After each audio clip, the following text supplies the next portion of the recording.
panimalay sa pamilya ni Ate Ginoo. Lord, salamat imong pulong buhi sa matag adlaw nga tanan nga masabtan nila Ginoo. Nga diha kanimo ang tanang butang posible Ginoong Dios. Busa Ginoo nagampo ko nga kini nga pamilya imong buligan, imong i-bless Ginoo ang tanang buhat sa kamot ni Ate Ginoo, yung garden, ilang mga resources, tabangig tipigyo sila, siyang kapi sa matag pagpanginanglan, makakaon sa matag adlaw nga tanan Ginoo. Kutob Ginoo sa ilang mga tinguha o pangandoy Ginoo. Salamat nga makahimo ka sa pag-supply ug ang tanang butang Ginoo nga imposible, mahimong posible sa ilang mga kinabuhi.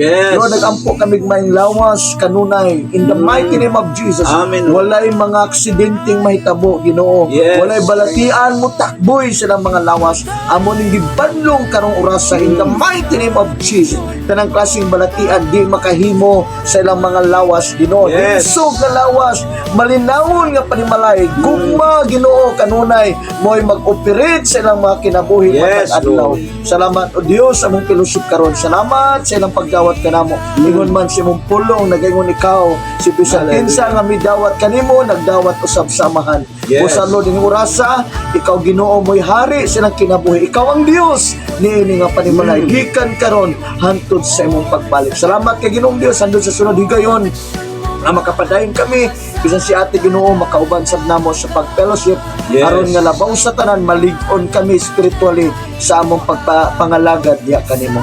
Dalaygon ka o Dios niya kapunon ang kalinaw manani nga panimalay busa Lord dawatang himaya ug dungog bahong pagpasalamat alang lang kanimo sa walay katapusan.